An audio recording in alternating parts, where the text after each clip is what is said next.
Chapter 4. By the time the Baudelaire orphans returned to Ishmael's tent, the joint was hopping, a phrase which here means full of islanders in white robes, all holding items they had scavenged from the coastal shelf. The sheep were no longer napping, but standing stiffly in two long lines, and the ropes tying them together led to a large wooden sleigh, an unusual form of transportation in such warm weather. Friday led the children through the colonists and sheep, who stepped aside and looked curiously at the three new castaways. Although this was the first time that the Baudelaires were castaways, they were accustomed to being strangers in a community, from their days at Prefrock Preparatory School to their time spent in the village of foul devotees. But they still did not enjoy being stared at. But it is one of the strange truths of life that practically nobody likes to be stared at, and that practically nobody can stop themselves from staring. And as the three children made their way toward Ishmael, who was still sitting on his enormous clay chair, the Baudelaires could not help looking back at the islanders with the same curiosity, wondering how so many people could become castaways on the same island. It was as if the world was full of people with lives as unfortunate as that of the Baudelaires, all ending up in the very same place. Friday led the Baudelaires to the base of Ishmael's chair, and the facilitator smiled down at the children as they sat at his clay-covered feet. "Those white robes look very handsome on you, Baudelaires," he said. "Much better than those uniforms you were wearing earlier. You're going to be wonderful colonists, I am sure of it." "Pyrrhonic?" Sonny said, which meant something along the lines of, "How can you be so sure of such a thing based on our clothing?" But rather than translate, Violet remembered that the colony valued kindness and decided to say something kind. "I can't tell you how much we appreciate this," Violet said, careful not to lean against the mounds of clay that hid Ishmael's toes. "We didn't know what would happen to us after the storm, and we're grateful to you, Ishmael, for taking us in." "Everyone is taken in here," Ishmael said, apparently forgetting that Count Olaf had been abandoned. "And please call me Ish. Would you like some cordial?" "No, thank you," said Klaus, who could not bring himself to call the facilitator by his nickname. "We'd like to meet the other colonists, if that's all right." "Of course," Ishmael said, and clapped his hands for attention. "Islanders," he cried. "As I'm sure you've noticed, we have 3 new castaways with us today. Violet, Klaus, and Sonny, the only survivors of that terrible storm. I'm not going to force you, but as you bring up your storm scavenging items for my suggestions, why don't you introduce yourself to our new colonists?" "Good idea, Ishmael," said someone from the back of the tent. "Call me Ish," said Ishmael, stroking his beard. "Now then, who's first?" "I suppose I am," said a pleasant-looking man who was holding what looked like a large metal flower. "It's nice to meet you 3. My name is Alonso, and I found the propeller of an airplane. The poor pilot must have flown straight into the storm." "What a shame," Ishmael said. "Well, there's no airplane to be found on the island, so I don't think a propeller will be of much use." "Excuse me," Violet said hesitantly, "but I know something about mechanical devices. If we rigged the propeller up to a simple hand-powered motor, we'd have a perfect fan for keeping cool on particularly hot days." There was a murmur of appreciation from the crowd, and Alonso smiled at Violet. "It does get mighty hot around here," he said. "That's a good idea." Ishmael took a sip of cordial from his seashell, and then frowned at the propeller. "It depends on how you look at it," he said. "If we only made one fan, then we'd all be arguing over who got to stand in front of it." "We could take turns," Alonso said. "Whose turn will it be on the hottest day of the year?" Ishmael countered, a word which here means said in a firm and sensible tone of voice, even though it was not necessarily a sensible thing to say. I'm not going to force you, Alonso, but I don't think building a fan is worth all the fuss it might cause. I suppose you're right, Alonso said with a shrug and put the propeller on the wooden sleigh. The sheep can take it to the arboretum. An excellent decision, Ishmael said as a girl, perhaps 1 or 2 years older than Violet, stepped forward. I'm Ariel, she said, and I found this in a particularly shallow part of the shelf. I think it's a dagger. A dagger, Ishmael said. You know we don't welcome weapons on the island. Klaus was peering at the item Ariel was holding, which was made of carved wood rather than metal. I don't think that's a dagger, Klaus said. I believe it's an old tool used for cutting the pages of books. Nowadays, most books are sold with their pages already separated, but some years ago, each page was attached to the next, so you needed an implement to slice open the folds of paper and read the book. That's interesting, Ariel remarked. Depends on how you look at it, Ishmael said. I fail to see how it could be of use here. We've never had a single book wash ashore. The storms simply tear the pages apart.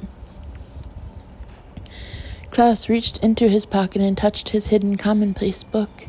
You never know when a book might turn up, he pointed out. In my opinion, that tool might be useful to keep around. Ishmael sighed, looking first at Klaus and then at the girl who had found the item. Well, I'm not going to force you, Ariel, he said, but if I were you, I would toss that silly thing onto the sleigh.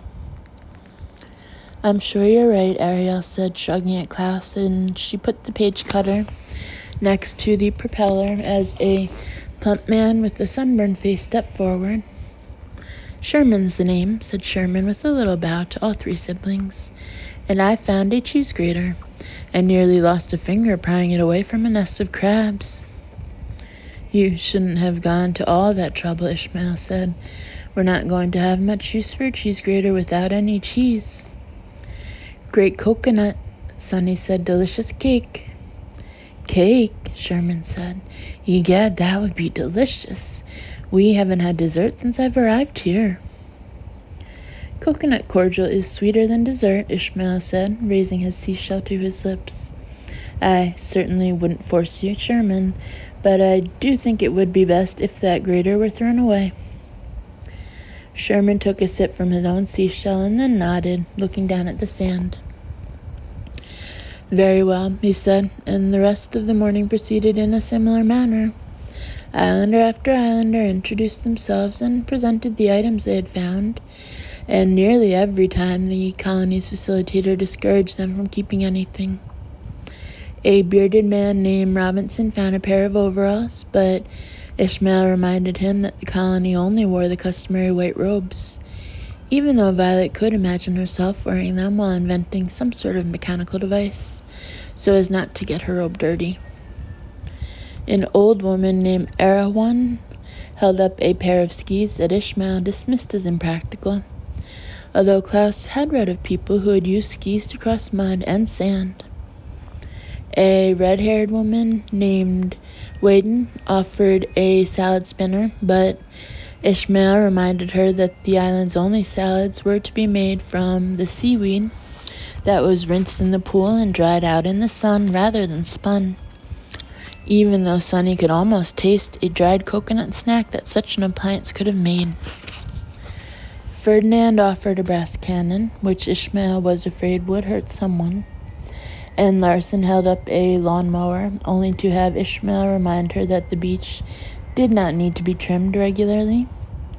A boy about Klaus's age introduced himself as Omeros and held up a deck of playing cards he had found. But Ishmael convinced him that a deck of cards was likely to lead to gambling, and he dumped his item into the sleigh, as did a young girl named Finn, who had found a typewriter that Ishmael had pronounced useless without paper. Brewster had found a window that had survived the storm without breaking, but Ishmael pointed out that you didn't need a window to admire the island's views. And Calypso had found a door that the facilitator had hinted could not be attached to any of the island's tents. Byam, whose mustache was unusually curly, discarded some batteries he had found, and Willa, whose head was unusually large, decided against a garden hose that was encrusted with barnacles. Mr. Pitcairn took the top of a chest of drawers to the arboretum, followed by Miss Marlowe, who had the bottom of a barrel. Dr. Kurtz threw out a silver tray, and Professor Fletcher ejected a chandelier, while Madame Nordhoff denied the island a checkerboard, and Rabbi Bly agreed that the services of a large, ornate birdcage were not necessary on the island. The only items that the islanders ended up keeping were a few nets, which they would add to their supply of nets used to catch fish, and a few blankets, which Ishmael thought would eventually fade to white in the island sun. Finally, two siblings named Jonah and Sadie Bellamy displayed the boat on which the Baudelaires had arrived, with its figurehead still missing and its nameplate reading Count Olaf still taped to the back. But the colony was almost finished with its customary outrigger for Decision Day, and so the Bellamys lifted the boat onto the sleigh without much discussion. The sheep wearily dragged the sleigh out of the tent, up over the brae and toward the far side of the island to dump the items in the arboretum, and the islanders excused themselves at Ishmael's suggestion to wash their hands for lunch. Within moments, the only occupants of the tent were Ishmael, the Baudelaire orphans, and the girl who had first brought them to the tent, as if the siblings were merely another piece of wreckage to be picked over for approval. "Quite a storm, wasn't it?" asked Ishmael after a short silence. "We scavenged even more junk than usual." "Were any other castaways found?" Violet asked. "Do you mean Count Olaf?" Ishmael asked. "After Friday abandoned him, he'd never dare approach the island.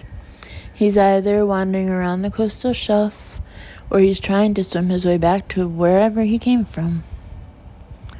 The Baudelaires looked at one another, knowing full well that Count Olaf was likely hatching some scheme, particularly as none of the islanders had found the boat's figurehead, where the deadly spores of the medusoid mycelium were hidden. "We weren't just thinking of Olaf," Klaus said. "We had some friends who may have been caught in the same storm. A pregnant woman named Kit Snicket, who was in a submarine with some associates, and a group of people who were traveling by air." Ishmael frowned and drank some cordial from his seashell. "Those people haven't turned up," he said, "but don't despair, Baudelaires. Seems that everything eventually washes up on our shores. Perhaps their crafts were unharmed by the storm." "Perhaps," Sonny agreed, trying not to think that they might not have been as lucky as that. "They might turn up in the next day or so," Ishmael continued. "Another storm is heading this way." "How do you know?" Violet asked. "Is there a barometer on the island?" "There's no barometer," Ishmael said, referring to a device that measures the pressure in the atmosphere, which is one way of predicting the weather. "I just know there's one coming." "How would you know such a thing?" Klaus asked, stopping himself from retrieving his commonplace book so he could take notes. "I've always heard that the weather is difficult to predict without advanced instruments."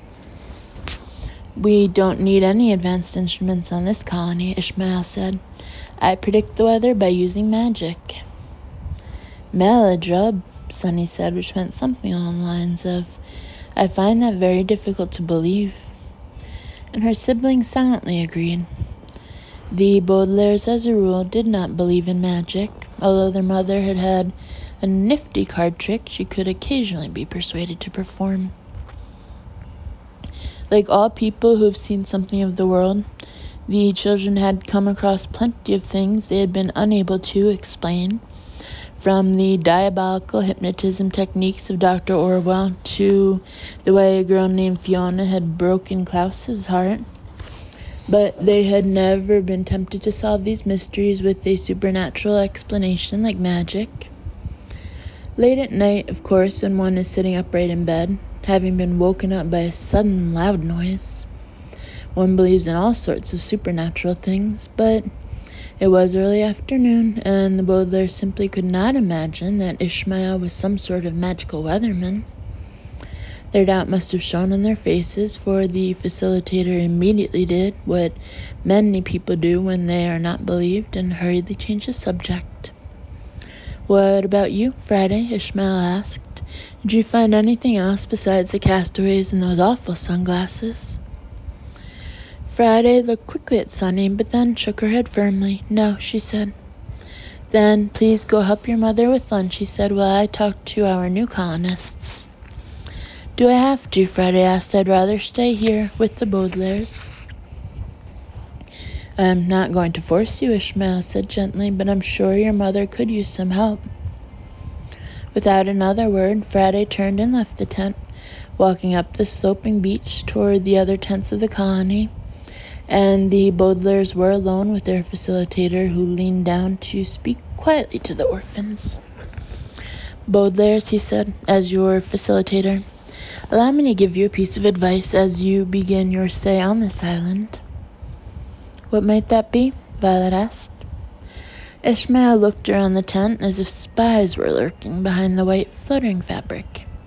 He took another sip from his seashell and cracked his knuckles. "Don't rock the boat," he said, using an expression which here means, "Don't upset people by doing something that is not customary." His tone was very cordial, but the children could hear something less cordial, almost hidden in his voice, the way a coastal shelf is almost hidden by water. "We've been living by our customs for quite some time.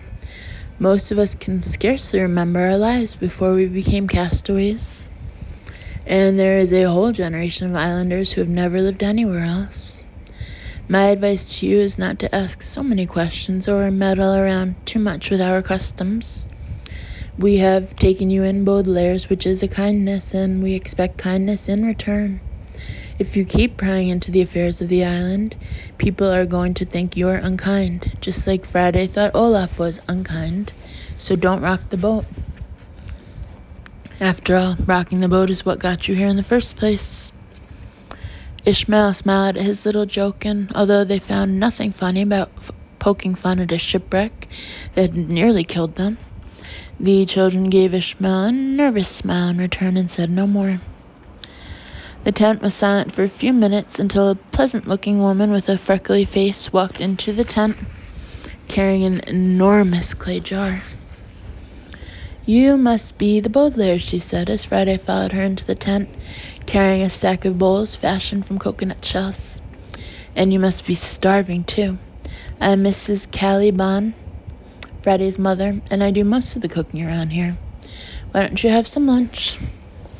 "That would be wonderful," Klaus said. "We're quite hungry." "What you fixin'?" asked Sunny. Mrs. Caliban smiled and opened the jar so the children could peek inside. "Ceviche," she said. "It's a South American dish of chopped raw seafood." "Oh," Violet said with as much enthusiasm as she could muster.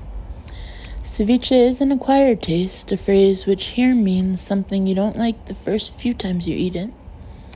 And although the Baudelaires had eaten ceviche before, their mother used to make it in the Baudelaire kitchen to celebrate the beginning of crab season.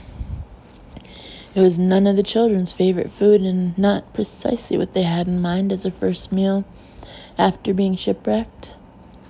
When I was shipwrecked recently, for instance, I had the fortune to wash aboard a barge where I enjoyed a late supper of roast leg of lamb with cream polenta and a fricassee of baby artichokes, followed by some aged Gouda served with roasted figs, and finished up with some fresh strawberries dipped in milk chocolate and crushed honeycomb. And I found this to be a wonderful antidote to being tossed like a rag doll in the turbulent waters of a particularly stormy creek. But the Baudelaires accepted their bowls of ceviche, as well as the strange utensils Friday handed them, which were made of wood and looked like a combination of a fork and a spoon.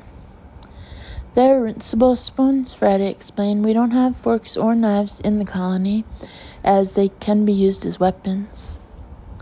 "I suppose that's sensible," Klaus said, although he couldn't help but think that nearly anything could be used as a weapon if one were in a weaponry mood. I hope you like it, Mrs. Caliban said. There's not much else you can cook with raw seafood. Nagihama, Sunny said. My sister is something of a chef, Violet explained, and was suggesting that she could prepare some Japanese dishes for the colony if there were any wasabi to be had. The younger Baudelaires gave their sister a brief nod, realizing that Violet was asking about wasabi not only because it might allow Sunny to make something palatable, a word which here means that wasn't ceviche, but because wasabi, which is a sort of horseradish often used in Japanese food, was one of the few defenses against the medusoid mycelium, and with Count Olaf lurking about, she wanted to think about possible strategies should the deadly fungus be let loose from the helmet. We don't have any wasabi, Mrs. Caliban said. We don't have any spices at all, in fact. No spices have washed up on the coastal shelf. Even if they did, Ishmael added quickly, I think we'd just throw them in the arboretum. The stomachs of the colonists are used to spiceless ceviche, and we wouldn't want to rock the boat. Klaus took a bite of ceviche from his renunciable spoon and grimaced at the taste. Traditionally, a ceviche is marinated in spices, which gives it an unusual but often delicious flavor. But without such seasoning, Mrs. Caliban's ceviche tasted like whatever you might find in a fish's mouth while it was eating. Do you eat ceviche for every meal? He asked. Certainly not, Mrs. Caliban said with a little laugh. That would get tiresome, wouldn't it? No, we only have ceviche for lunch. Every morning we have seaweed salad for breakfast, and for dinner we have a mild onion soup served with a handful of wild grass. You might get tired of such bland food, but it tastes better if you wash it down with coconut cordial. Friday's mother reached into a deep pocket of her white robe and brought out 3 large seashells that had been fashioned into canteens and handed one to each Baudelaire. Let's drink a toast, Friday suggested, holding up her own seashell. Mrs. Caliban raised hers, and Ishmael wiggled in his clay chair and opened the stopper of his seashell once more. An excellent idea, the facilitator said with a wide smile. Let's drink a toast to the Baudelaire orphans. To the Baudelaires, agreed Mrs. Caliban, raising her seashell. Welcome to the island. I hope you stay here forever and ever, Friday cried. The Baudelaires looked at the 3 islanders, grinning at them, and tried their best to grin back, although they had so much on their minds that their grins were not very enthusiastic. The Baudelaires wondered if they really had to eat spiceless ceviche, not only for this particular lunch, but for future lunches on the island. The Baudelaires wondered if they had to drink more of the coconut cordial, and if refusing to do so would be considered rocking the boat. They wondered why the figurehead of the boat had not been found, and they wondered where Count Olaf was and what he was up to. And they wondered about their friends and associates who were somewhere at sea, and about all of the people they had left behind in the Hotel Denouement. But at this moment, the Baudelaires wondered one thing most of all, and that was why Ishmael had called them orphans when they hadn't told him their whole story. Violet, Klaus, and Sunny looked first at their bowls of ceviche, and then at Friday and her mother, and then at their seashells, and finally up at Ishmael, who was smiling down at them from his enormous chair. And the castaways wondered if they really had reached a place that was far from the world's treachery, or if the world's treachery was just hidden someplace the way Count Olaf was hidden somewhere very nearby at that very moment. They looked up at their facilitator, uncertain if they were safe after all, and wondering what they could do about it if they weren't. I won't force you, Ishmael said quietly to the children, and the Baudelaire orphans wondered if that were true after all. Chapter 5. Unless you are unusually insouciant, which is merely a fancy way of saying the opposite of curious, or one of the Baudelaire orphans yourself, you're probably wondering whether or not the 3 children drank the coconut cordial that was offered them rather forcefully by Ishmael. Perhaps you have been in situations yourself where you have been offered a beverage or food you would rather not consume by someone you would rather not refuse. Or perhaps you have been warned about people who will offer such things and told to avoid succumbing, a word which here means accepting rather than refusing what you are given. Such situations are often referred to as incidents of peer pressure, as peer is a word for someone with whom you are associating, and pressure is a word for the influence such people often have.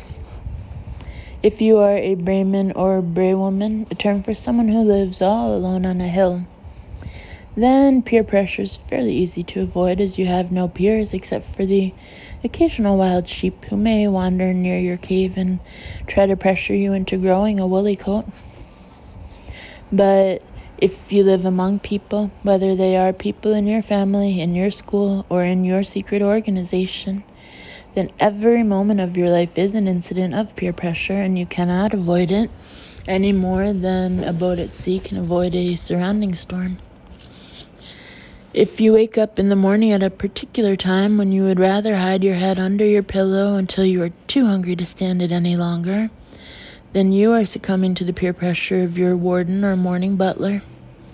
If you eat a breakfast that someone prepares for you, or prepare your own breakfast from food you've purchased, when you would rather stomp your feet and demand delicacies from faraway lands, then you are succumbing to the peer pressure of your grocer or breakfast chef.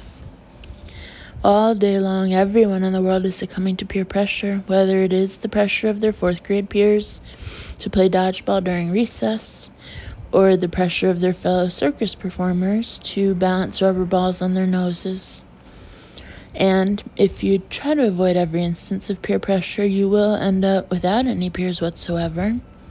And the trick is to succumb to enough pressure that you do not drive your peers away, but not so much that you end up in a situation in which you are dead or otherwise uncomfortable.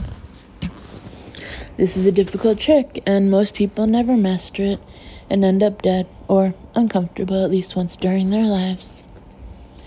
The Baudelaire orphans had been uncomfortable more than enough times over the course of their misadventures, and having found themselves on a distant land with only one set of peers to choose from, they succumbed to the pressure of Ishmael and Friday and Mrs. Caliban and all of the other islanders who lived with the children in their new home. They sat in Ishmael's tent and drank a bit of coconut cordial as they ate their lunch of spice-free ceviche, even though the drink left them feeling a bit dizzy and the food left them feeling a bit slimy, rather than leaving the colony and finding their own food and drink.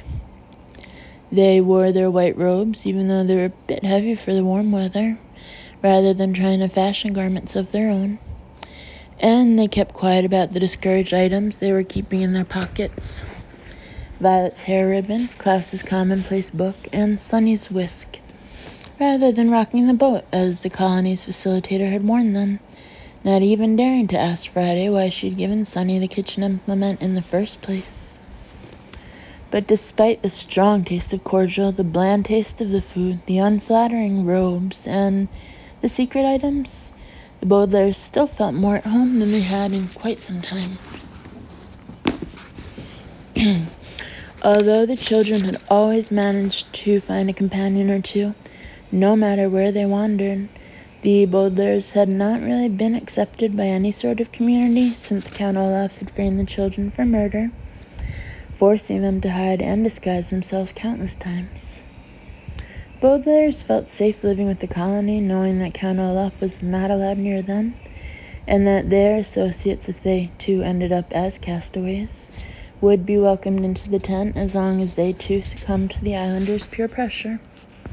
Spiceless food, unflattering clothing, and suspicious beverages seemed a fair price to pay for a safe place to call home, and for a group of people who, if not exactly friends, were at least companions for as long as they wished to stay.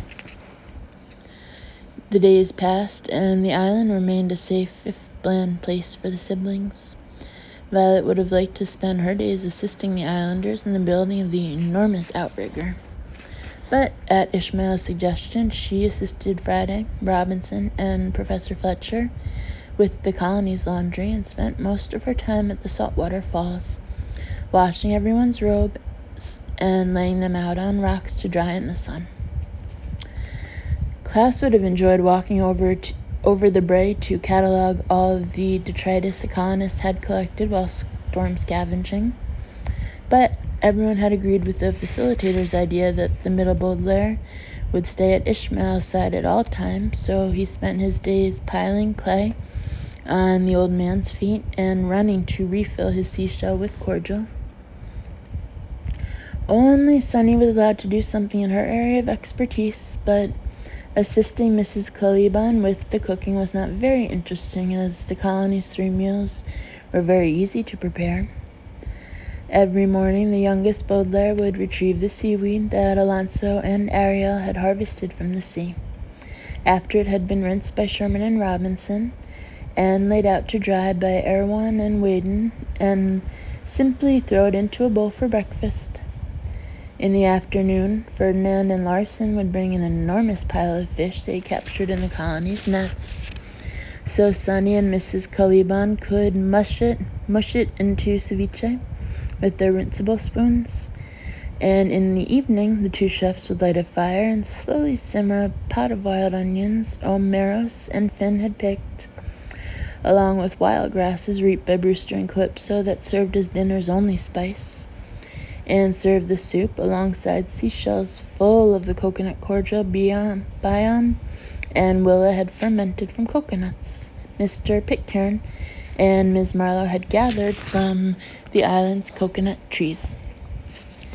None of these recipes was very challenging to prepare, and Sunny ended up spending much of her day in idleness, a word which here means lounging around with Mrs. Caliban, sipping coconut cordial and staring at the sea.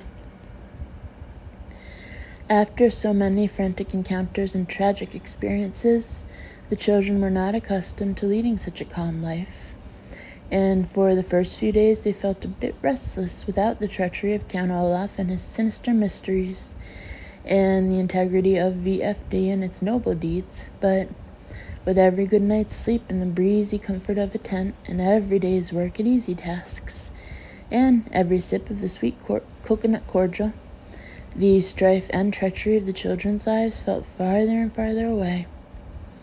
After a few days, another storm arrived, just as Ishmael had predicted, and as the sky blackened and the island was covered in wind and rain, the Baudelairs huddled with the other islanders in the facilitator's tent, and they were grateful for their uneventful life in the colony, rather than the stormy existence they'd endured since their parents had died.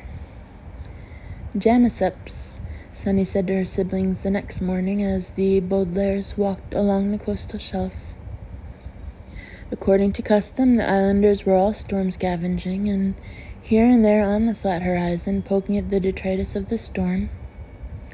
By Janiceps, the youngest Baudelaire meant, "I am of 2 minds about living here," an expression which means that she couldn't decide if she liked the island colony or not. "I know what you mean," Klaus said, who was carrying Sunny on his shoulders. "Life isn't very exciting here, but at least we're not in any danger." "I suppose we should be grateful for that," Violet said, "even though life in the colony seems quite strict." "Ishmael keeps saying he won't force us to do anything," Klaus said, "but everything feels a bit forced anyway." "At least they forced Olaf away," Violet pointed out, "which is more than VFD ever accomplished."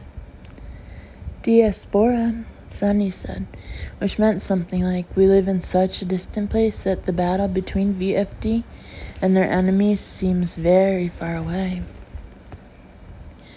"The only VFD around here," Klaus said, leaning down to peer into a pool of water, "is our very flavorless diet."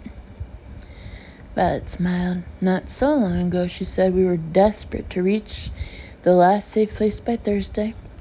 Now everywhere we look is safe, and we have no idea what day it is." "I still miss home," Sunny said.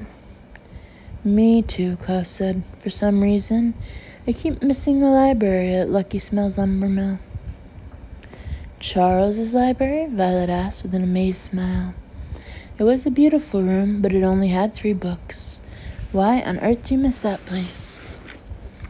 3 books are better than none, Klaus said. The only thing I've read since we arrived here is my own commonplace book. I suggested to Ishmael that he could dictate a history of the colony to me and that I'd write it down so the islanders would know about how this place came to be. Other colonists could write down their own stories and eventually this island would have its own library. But Ishmael said he wouldn't force me, but he didn't think it would be a good idea to write a book that would upset people with its descriptions of storms and castaways. I don't want to rock the boat, but I miss my research. I know what you mean, Violet said. I keep missing Madame Lulu's fortune-telling tent. With all those phony magic tricks, Klaus said. Her inventions were pretty ridiculous, Violet admitted. But if I had those simple mechanical materials, I think I could make a simple water filtration system. If we could manufacture fresh water, the islanders wouldn't have to drink coconut cordial all day long. But Friday said that the drinking of the cordial was inveterate. No spine? Sunny asked. She meant people had been drinking it for so long that they wouldn't want to stop, Violet said. I don't want to rock the boat, but I miss working on inventions. What about you, Sunny? What do you miss? Fountain, Sunny said. The fowl fountain at the village of fowl devotees? Klaus asked. No, Sunny said, shaking her head. In city. The fountain of Victoria's finance? Violet asked. Why on earth would you miss that? First swim, Sunny said, and her siblings gasped. You can't remember that, Klaus said. You were just a few weeks old, Violet said. I remember, Sunny said firmly. And the elder Baudelaires shook their heads in wonder. Sunny was talking about an afternoon long ago, during an unusually hot autumn in the city. The Baudelaire parents had some business to attend to, and brought along the children, promising to stop at the ice cream store on the way home. The family had arrived at the banking district, pausing to rest at the fountain of Victoria's finance. And the Baudelaire's mother had hurried into a building with tall, curved towers poking out in all directions, while their father waited outside with the children. The hot weather made Sunny very cranky, and she began to fuss.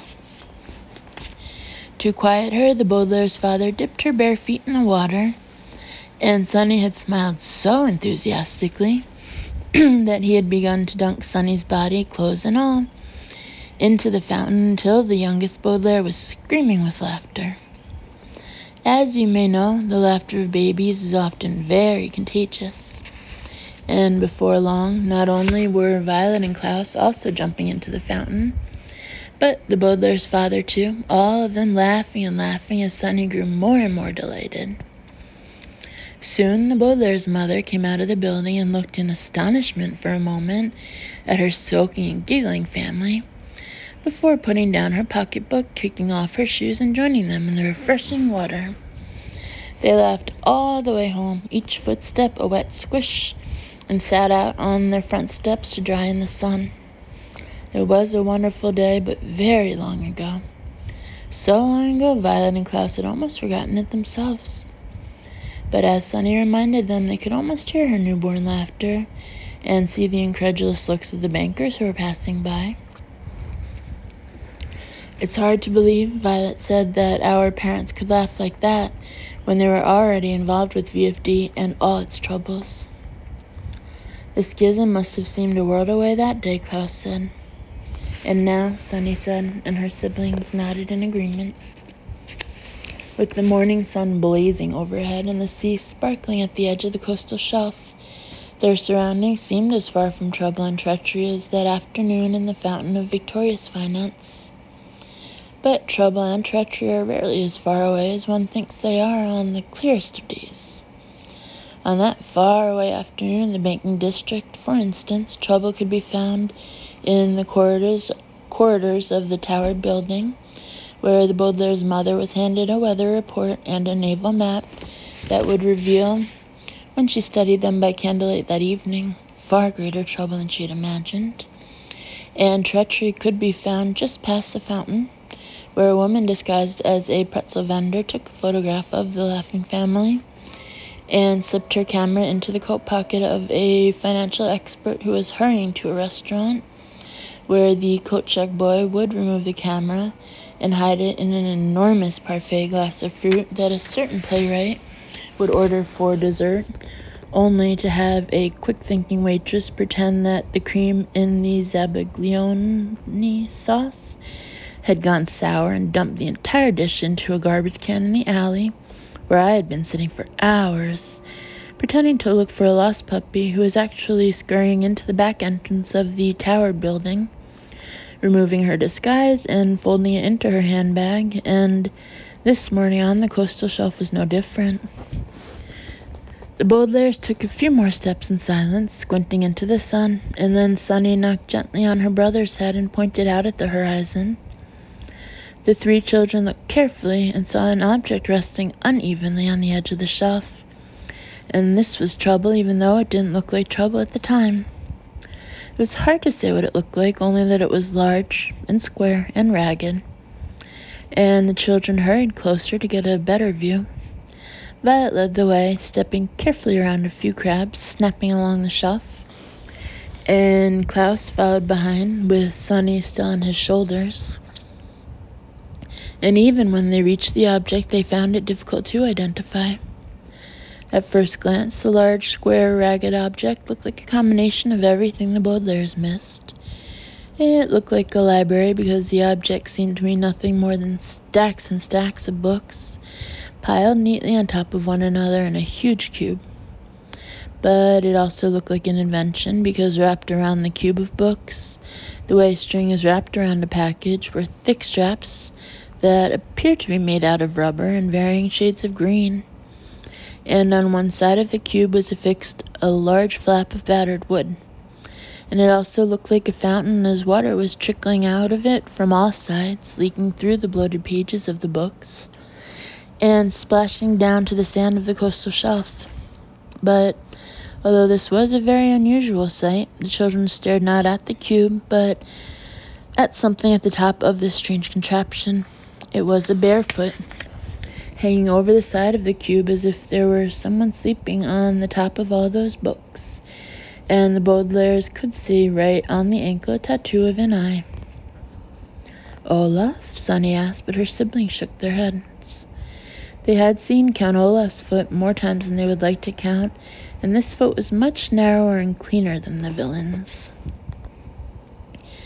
"Climb onto my back," Violet said to her brother. "Maybe we can hoist Sunny to the top."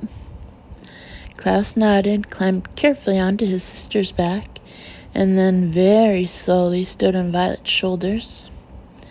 The three Baudelaires stood in a trembling tower, and Sunny reached out her little hands and pulled herself up as she had pulled herself out of the elevator shaft at 667 Dark Avenue not so long ago, and saw the woman who was lying unconscious on top of the stack of books. She was dressed in a dress of dark red velvet, which was streaked and soaked from the rain, and her hair lay sprawled behind her like a wide tangled fan. The foot that was hanging over the side of the cube was bent a strange wrong way, but she looked otherwise unharmed. Her eyes were closed and her mouth was frowning, but her belly, full and round from her pregnancy, rose and fell with calm, deep breaths, and her hands, covered in long white gloves, lay gently on her chest as if she were comforting herself or her child. "Kit Snicket," Sunny called down to her siblings, her voice hushed with amazement.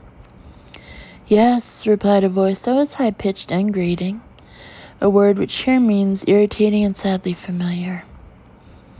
From behind the cube of books, a figure stepped out to greet the children, and Sunny looked down and frowned as the tower of elder Baudelaires turned to face the person who was confronting them. This person was also wearing a talaric, a word which here means just reaching the ankles, dress that was streaked and soaked, although the dress was not just red but orange and yellow as well. the colors melting together as the person walked closer and closer to the children. This person was not wearing gloves, but a pile of seaweed had been arranged to resemble long hair, which cascaded hideously down this person's back. And although this person's belly was also full and round, it was full and round in an odd and unconvincing way. It would have been very unusual if the belly were genuine, because it was obvious from looking at the person's face that the person was not a woman, and pregnancy occurs very rarely in males, although the male seahorse is a creature that becomes pregnant from time to time. But this person, stepping closer and closer to the towered elder Baudelaires and gazing angrily up at the youngest, was no seahorse, of course. If the odd cube of books was trouble, then this man was treachery. And as is so often the case with treachery, his name was Count Olaf. Violet and Klaus stared at the villain, and Sunny stared at Kit. And then the three children looked out at the horizon, where other islanders who had spotted the strange object were heading toward them. Lastly, the Baudelaire orphans looked at one another and wondered if a schism were so very far away after all, or if they had a world away, only to find all the trouble and treachery of the world staring them right in the face.